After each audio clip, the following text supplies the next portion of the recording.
Hello and welcome to this special podcast with the visual arts curator for this year's Serendipity Arts Festival, Veeranganakumari Solanki, and her project Future Landing. Now, she once said in an interview that there's never enough research about anything and that everything is constantly progressing, including histories, and there's no such thing as as perfect curating. Now, it's been 10 years since you're doing this. Have you cracked the code? There isn't, I don't think there ever will be something as perfect curating, because even when you look at the history of curating, it's constantly evolved. What curators were in museum collections as people who cared for collections and looked after them has changed in terms of contemporary curating, which again had this resistance in some sense when you look at it, of artists Why? saying, what do you mean that a contemporary curator is going to tell you what to do? What do you mean that this is how you're going to show my work? What right do you have to say this is what you'll show, this is what you'll do? Right? Sure. And there were these questions of what is a contemporary curator, which somehow now we've forgotten that that resistance existed at some point. Yeah.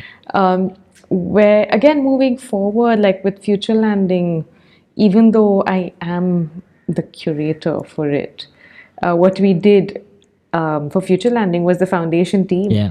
where I am integrated into that. So I may be the curator, but if I am removed from it, it doesn't mean that it doesn't exist as a website anymore, as a project anymore. So, which is why it was the entire team. So it also brings in this question of the role of the curator and at what point, and how important the idea of collaboration and association is with each other. And it's not isolated in dialogue in that sense. In under 1 minute, how would you introduce yourself? You want a fun introduction? Yes. Or you want like a normal introduction? I don't know how to give fun introductions. I know, I've read your CV. It's huge. Okay, let me try. Hi, I'm Veerangana Solanki. I'm a curator and a writer. I have worked across various spaces with writers, with various forms of history coming in as points of research into the future. What does interest me a lot is how we take the image or arrive at the image. And I think depending on whatever format that I work with, it is this departure and arrival of either the physical form of an image or image as a memory, which is how I think we remember. And Future Landing perhaps does that in some way.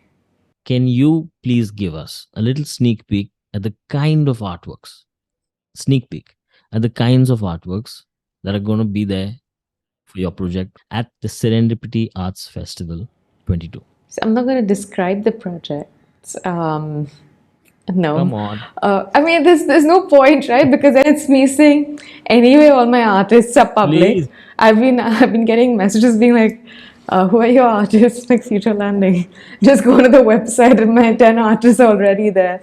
But let's just say, if you know what the let's not artists... just say, let's be let's specific. say, please.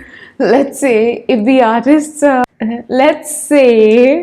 if the artists it's not very far from what they may have done virtually, but again, because the artists have complete flexibility in how they want to do things, the projects may also be 100% removed from what they did online. Okay.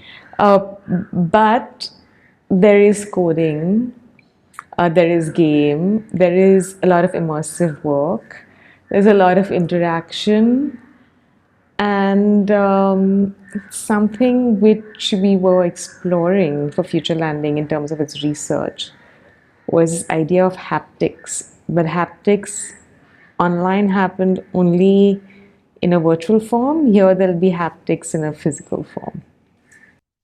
Can you, in a nutshell, explain what a curatorial practice involves?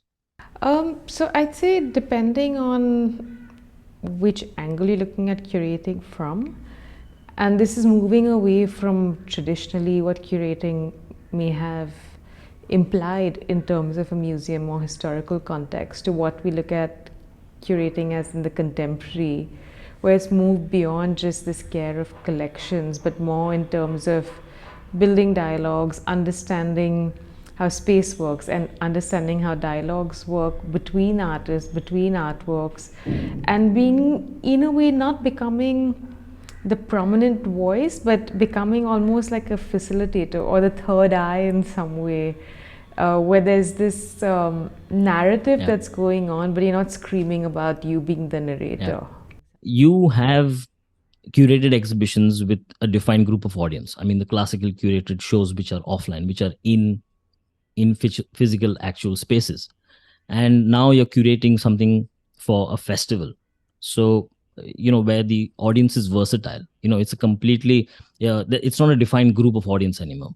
So is your curatorial style changing, or are you planning this for how do you plan something for a larger audience? So let's say, I mean, of course, primarily I have worked with spaces or institutes or galleries where that people who walk into these spaces are walking in with the expectation to look at art, to look at an exhibition.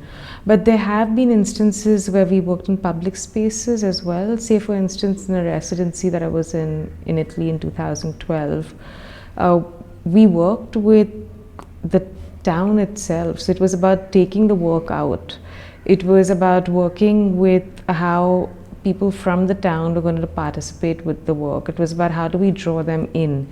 And similarly with Serendipity as well, in 2020 during the pandemic, when we started thinking about what to do, and then it shifted to this virtual space, I think you end up losing control, which is partly what we'll talk about as well when we talk about future landing. But it is where you do not have control over who your audiences are. I mean, there is, again, a certain level of accessibility required to even be able to look at the internet, or to be able to look at a space where you have the time to come and attend a festival, or look at something in a space where you may not otherwise expect to encounter it. But I feel when you're looking at these spaces, it's important to consider not only generations, where there may be old people, young people, but also to think about the thought process behind these. While there could be an angle that can expand in research, it also needs to be an angle that people can take away something in the form of a memory from the experience of the exhibition. How are you choosing your artists for this? Because your ideas are so nuanced. It must be tough conveying these ideas to to find these artists in India who match your sensibility, who you imagine via them. So I'm going to reference future landing particularly over here. Is when we started thinking about this in 2020, it was the first thing we looked at was what change would be on the internet, and considering the speed at which change arrives with technology, the first thing that I did was, okay, let's scout the internet, look for all the websites that seem to be a bit off, which may seem to be radically different at that point of time. Of course, they seem fairly old now. And the brief I first gave the coders and the artists was, let's think of change as a constant. Let's think of the fact that the future never arrives, which is why future landing almost becomes a contradiction to never being able to arrive at that. Because the moment you arrive, you're immediately departing. It's also partly questioning how we are constantly moving, but we're always looking at the other in some form to then identify with that. So it was also talking to artists who could respond to this. And one of the things that obviously came in, and again, the thing is that it was online. So we had to think of artists who could think of working with codes to begin with, which is how Farah, Abhinay, and Studio Olio Mingus came in. Because Farah and Abhinay both worked with coding their works onto a platform that were responsive to what the audience did in terms of participating with their screens. Studio Oleomingus looks at history but from a time perspective, so the future automatically comes in there. But there's also no way of going back in what they had on as a part of their work online. So you had to move forward. It was also questioning linear time and really forcing you to not be able to go back, which otherwise you would be able to press back on a web page. And what did you study when you were in college? Because it seems so scientific, it seems. I was very, very far from science. I think one thing that I swore I'd never study is science. It's funny how I keep coming back to it in some way. I study literature. But why I'm asking you, because your subject seems, I mean, it is a piece of fiction, or is it a piece of, in what genre of literature would you fit your curatorial project if it was a genre of literature? Genre of literature. Because there's so many touch points to so many abstract ideas, and how do you convey these ideas to let's say a more general population? How do you translate a very the beautiful mind of Veerangana and the very nuanced ideas within your this project? How do you translate them to a general population apart from this podcast? So I'd say there are two ways of looking at this, and really this is what I think I've realized over time with Future Landing, because I feel in a way now we've been sitting with Future Landing for 2 years. Usually, exhibitions arrive, you reach a conclusion, you move on to the next, but with Future Landing it's really evolved over these 2 years. And on one hand, the immediate thought of Future Landing was when somebody experiences, and experience was not about viewing but really experiencing Future Landing. It was where unless you interacted with the website, there was no way you could move forward. It wasn't just about clicking, it was about really immersing yourself in it. And so there was this very basic layer where I had some friends sending me videos of their daughters singing to Farah's work, or somebody else writing to me saying that Future Landing was great, but we also blame you for the fact that we spent over half an hour on it and now I'm running short on my deadline timings. So I mean, there were these responses as well which I got, but at the same time I was having conversations parallelly with academics and with other researchers about Future Landing, where I've been thinking of layers such as what it means for time, what it means for change, and what it may mean for artists to look at the sense of just the model of Future Landing becoming a possible way of expanding and moving away from that. I have gone through the website of Future Landings for the Serendipity Arts Festival. Can you explain what you're attempting to do? So again, when you go back to the website, also depending on when you saw it, because we are now in the second drip of artists, there is constant change. So say, for instance, on the landing page itself, what you see, it may just seem like a lot of images just pouring into the center and disappearing, but they're periodic time frames that have been taken from the artists' pages, which are also changing. So depending on when these were taken, even just the landing page itself is something that changes. And then when you move into the artist pages, I'll go back to the first drip, which was when we launched in 2020. All the 5 artists were thinking of change. Some of the pages changed every time you arrived at them. Sometimes you'd arrive back at see what might have appeared to be the same, but the way you played around with the sets of images for Nepal Picture Library and the packet would have been different. The speed at which you chose to interact with it changes. And when these 5 artists passed on to the current 5, you notice that compared to last times, this times are more works in progress. They're really using it as the space of a virtual studio, which is what Future Landing was also about. Do you think, sorry, do you think a festival audience that just walks in a physical space will understand your idea after reading maybe a wall text? Or how are you introducing them to this project? I understand this project, even for someone like me who's been in this for 15 years, I find your project extremely futuristic. I find it very bold. I find it very experimental, very new. You're doing this for a festival, which is why I'm kind of worried to figure out how the audience, the viewer, will respond to this project of yours. So how are you simplifying it? Are you trying to simplify it? I'm glad to hear that you're worried, because part of it was also not being able to arrive at comprehending it in its entirety.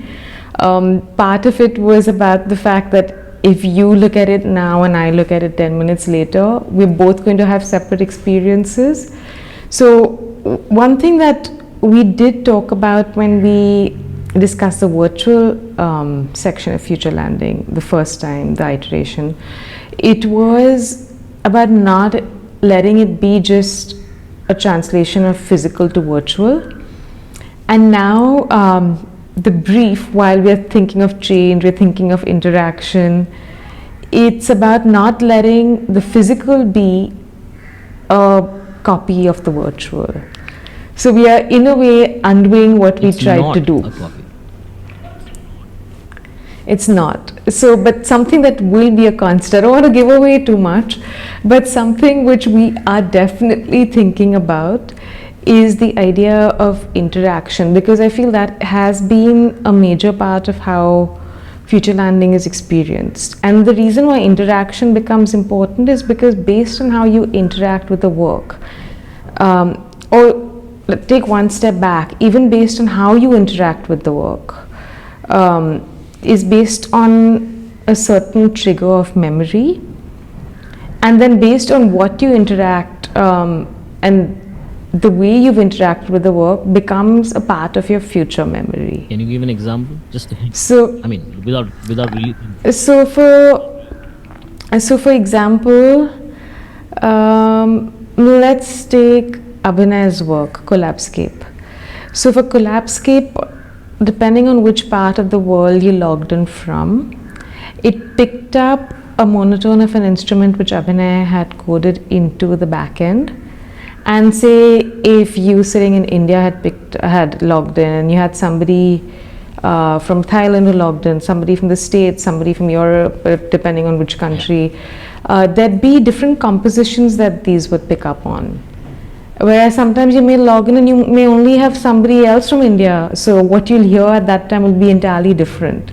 And you can't guarantee that the person at the other end is going to be there for the same timed amount. So that became a very individual experience. At a physical space, there may be a few shared experiences in terms of time, because there'll be physical sharing of space. But from something that we have discussed with the artists, and hopefully that will translate, is that there's still this option of this subjective interaction. So how you walk into a space, how you choose to look, how you choose to interact, will give you your own form of memory to take away from that, even if you're with somebody else, perhaps. So every time it's new. It will be new in terms of, I think, the experience that you have. Because say if you walk into the room and there are 10 people in there, some of the works will respond differently. Yeah. Some may be the same, but there may be interactive elements that you see differently. So say for instance, images. And this goes back to say the Nepal Picture Library and the Packet, who work a lot with images, and there's the Confluence Collective as well, who we'll have this time, and then Kitty and Tashiana. So they may work with archives, so you may end up looking at the same set of archives, but how somebody else may interact with it and leave it, or how you may read the archive will be different from how somebody else reads it. Beautiful. So there is this movement even in stillness in some way. That's true. No, I was just wondering, because it's 2022, we're all well absorbed in the internet ecosystem, but you were using the web portal as a medium to to platform a show. So I mean, it's not new to put art out on the internet. But I was just wondering, am I missing something? Because a lot of people ideally put out a lot of content on the internet now. So from that, you're putting up a curated show via the Future Landing's website. So I was just curious, how do you take that, in a festival? I'm again and again asking you the same question to kind of figure out, because the people who listen to the podcast, who kind of, this is going to happen before these people are going to listen to this podcast before, with Right. an approximate idea of what the show is about, and to kind of like get them excited about it. So I want to understand, what are they going to get out of uh, this project of yours? Not get out like directly get out, but in the way, what's new? Because you're not speaking. I'm not speaking really. Okay. You're not. You're choosing your words very careful, because I know you have to hide stuff till the festival opens and I all. don't, But it's not for about me, it sounds hiding. really vague. Some points can be really vague if not articulated correctly. Again, the beauty of Future Landing is that while you may say that I was a curator of Future Landing, if you look at the website, I'm a part of what we've called the foundation team. So curatorially, I may have interjected the ideas, put across challenges to the coders, put across challenges to the artists, saying, here you go, and here's full control over the back end. So unlike what might happen in physical spaces, where curatorial, you come in saying, okay, this works here, the dialogues are happening this way. With Future Landing online, it was, okay, here you go, you have this space, here's your login and your password, Yeah. do what you want. That's partly what's happening in a physical space. This is the space we've been given. Okay, it's a building now. These are the sections that we have.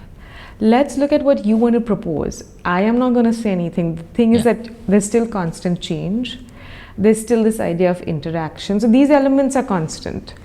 But we keep in mind that there may not be a dialogue with your work and the next work. So visually, each section may seem different, like it does on Future Landing, because Future Landing will exist, hopefully, even after this iteration of Serendipity physically, because of the drip system, where I have lost complete control now. Over here, I've sort of come back in control to help install, but the artists are deciding what they want to do even now. It's too experimental. How did you even make a PDF out of this and apply for this? It's like, how do you get funded for a project where the outcome constantly changes, where it's so ephemeral, where there is no takeoff at the end of it? It's insane. I think what was great when you say how did I get funding for this was that the Serendipity team, and this was Smriti, Keith and Moksha at that time, were just like, this sounds crazy, let's see how we can make crazy happen. I think it was everybody who was willing to think crazy as well, which is why Future Landing happened. Okay, I'll ask you a stock question. People ask this question to artists a lot. I ask artists a lot of these questions. Let's ask a curator. What inspires you? Simple, flat question. Like, which curator inspires you? Or I'm not going to take names of curators who inspire me, because I think it's unfair to like pick one or name one. But let's say something which I definitely look for when I visit an exhibition, and what I try to do, I don't know whether I always succeed in this, is create a way of remembering what you may have seen. And it doesn't always mean interaction. It could just mean the way you navigate an exhibition. It could be the way you look at something, which could mean the display.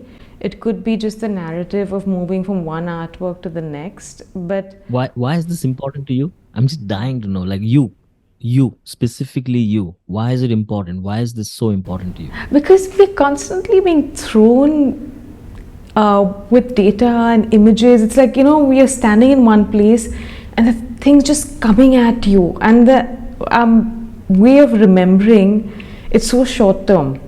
So it's almost this challenge of being like, what is it that What you can do?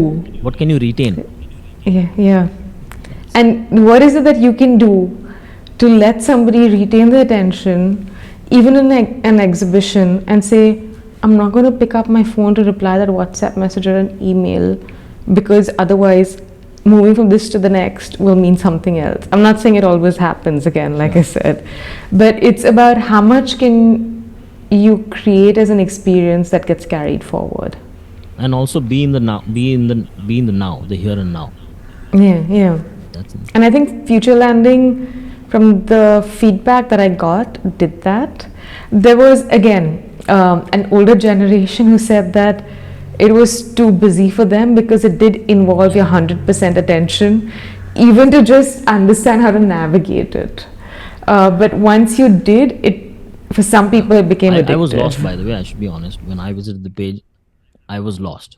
I didn't get it, which is why I have so many questions about this. And I feel that the people who come physically, they come from far and wide and they come for physical space.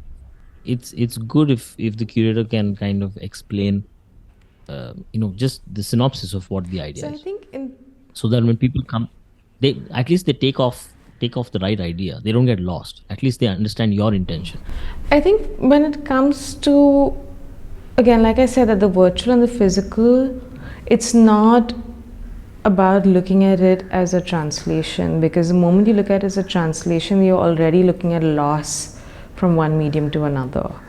But it's more about the essence of what is experienced in each form and how that gets carried forward. In the physical form, what viewers will experience, and this is again given the fact that Serendipity as a festival is going to have Sudarshan's work upstairs, there'll be other works, GMC, so there are going to be other curated shows, there are going to be performances, so it's not like, Future Landing is, this is it and there's nothing else. You know that people are coming in with a lot of other things to absorb, so there will hopefully be, and we will attempt to give people the tools to enter a work where they're able to situate themselves for that moment in what they're going to look at. So whether it's a map, That is beautiful. or whether it's a text, or whether it's just something very simple as a visual for what you're trying to do. Again, with an option to take away more if they want to. That's beautiful. That's amazing. I have a question, which is, again, it's something that's been asked a lot, but because you're doing a project that's so ambitious and involves so much of experimentation, what is the need for experimentation in art? Wide question. What is the need for experimentation in art? Challenging the unknown concepts, and opening up, unraveling ideas, that going where nobody's ever gone before. To avoid stagnation, because otherwise there's repetition. And if you're talking about philosophical, repetition is something I think which we so easily slip back into in some way, because it becomes this comfort where we recognize why we are going to it. We recognize the familiarity with it. And when you experiment, you also don't know where that's going to take you. But that also means failure, which also becomes important to know what you don't want to do again. And that's what I think experimenting is important, to be able to move forward and to be able to accept failures, to then understand wins in that sense. And that's how I think we also progress when it comes to creativity, whether it's writing, whether it's even when you look at art history, what we look at as landmarks of when things change, when things happened. And it's so easy for us to write or read about it, but those were struggles for somebody else, because of which there was change. But everybody tries something new all the time. You need someone to look at it. you need people like you to actually look at it and say, hey, you did something new. And so not many people have that. A society where people actually look at the brave new people who are doing things on the absolute edge of what's it called, uh, path breaking things, right? So how do you find, you as a curator would need to have a very fine nuanced understanding of what normal is and who's breaking the barriers? Or did I give you too much credit? I'll take the credit, thank you. But I'm also say, but what I'd say is that I think through residencies or through applications or through review sessions, I don't look at it as necessarily being the person only giving feedback, giving what may sometimes be considered an advice, or what may be considered an advisory role, but I feel it's also equally learning. You're out there looking at the people who are looking. So when you say looking at the people who are looking, something which the reason I maybe look is to learn. Right? I don't go in there thinking that I need to only give advice, I need to only say things, I need to only do a review. I never But to thought that. be able to also do a review with an artist, I need to first learn about their work. Sure. I need to be able to try and understand what somebody is doing to then give my feedback. But it doesn't put me in this position where because I say something, this is it. Right? There's 100% agency with the artist to say that I'm saying rubbish.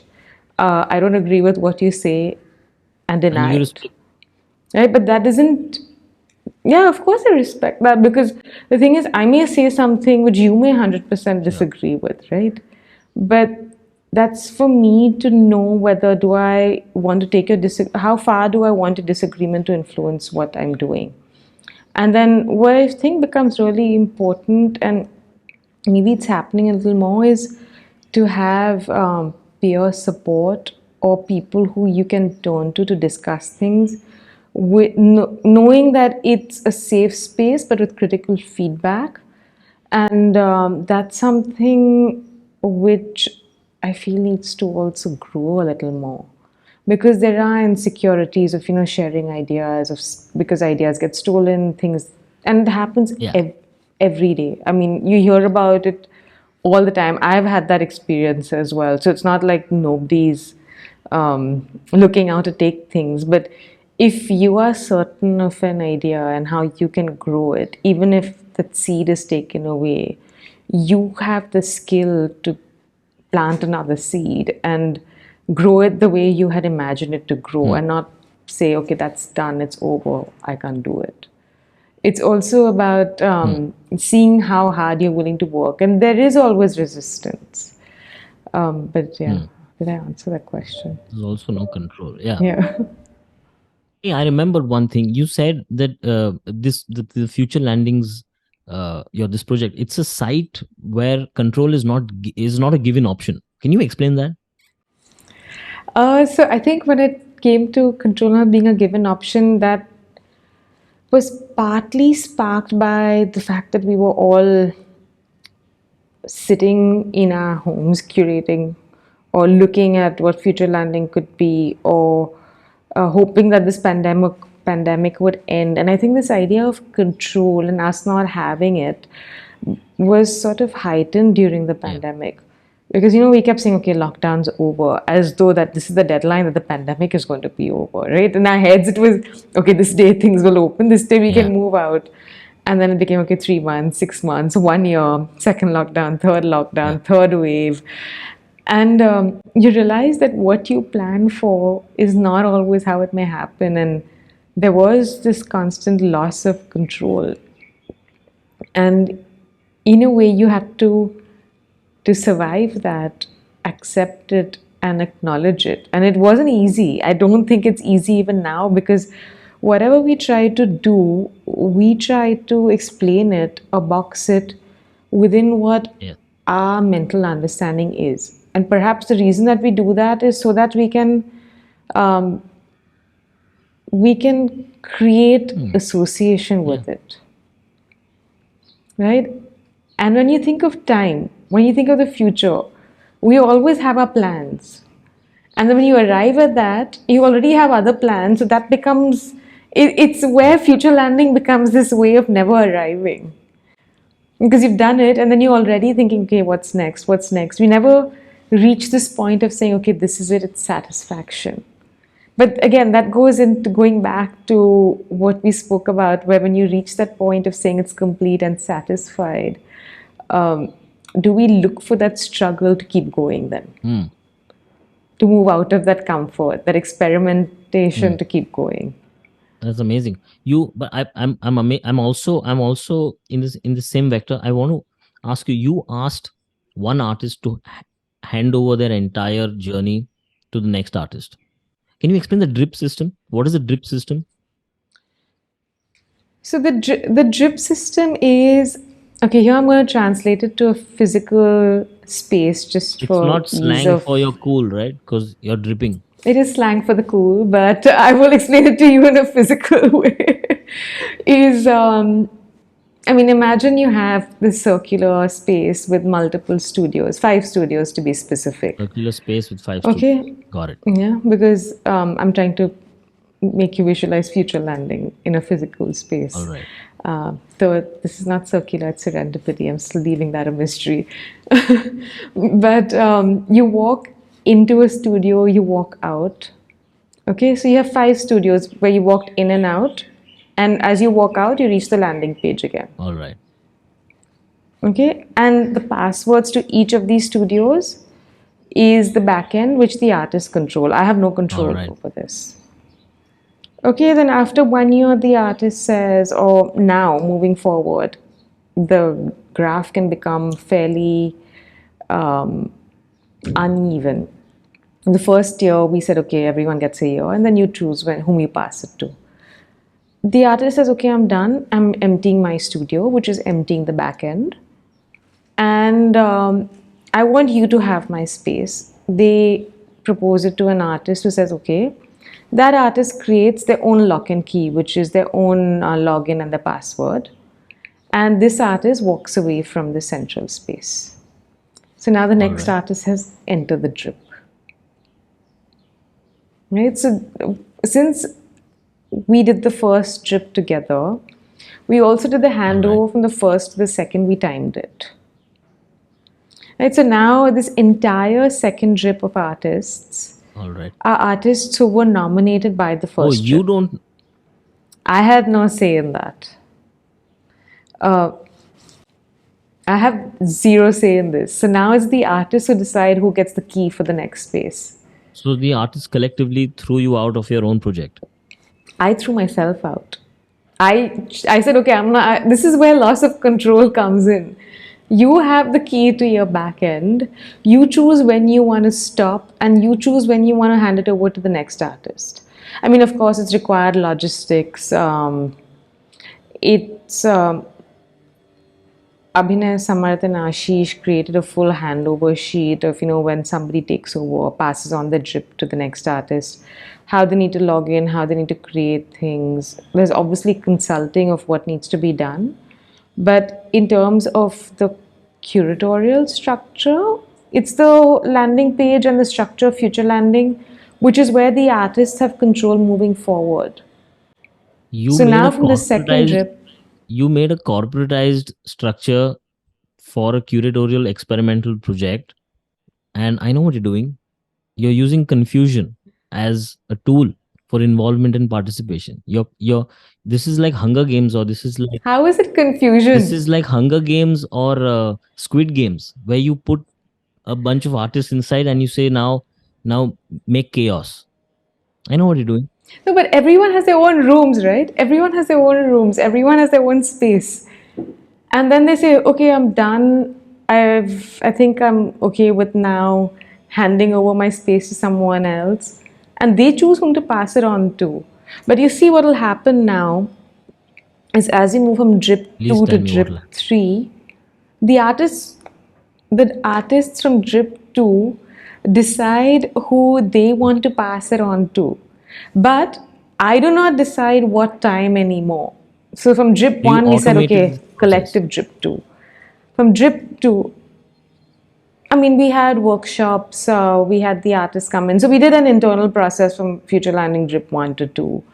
And all the artists attended it. We did a handover, the first 5. So that was something which was still a part of how we moved forward from Future Landing 2020 to 2021. Right? But tell me how you're bringing this to the Serendipity Arts Festival, please. So the 5 Because all artists. this is damn cool what you've done. It's damn cool. Full marks to you. Amazing. What are the people in Goa when they come for the festival? How are they experiencing this? Are you allowed to share that?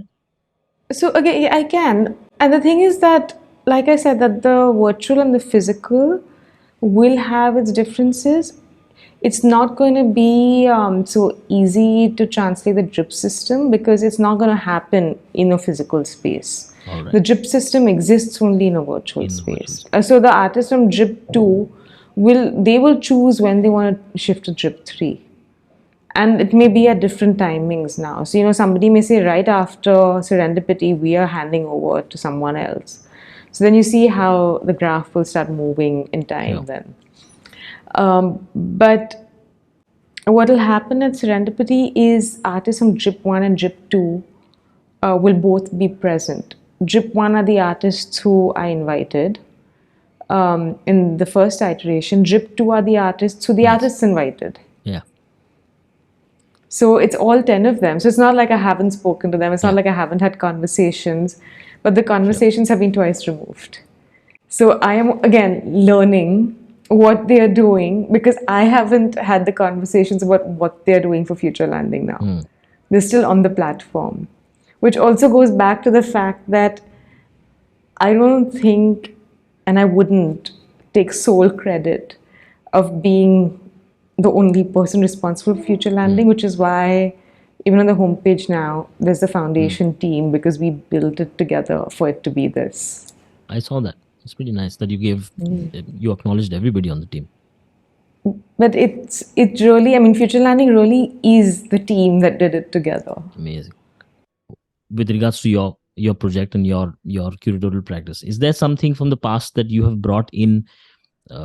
Since it's been 10 plus years since you've been curating. I'm sure I had a chat with you a few months ago where you said, there's a way of doing curation and then there's also the other way, and you can do anything. It's almost like an artistic practice.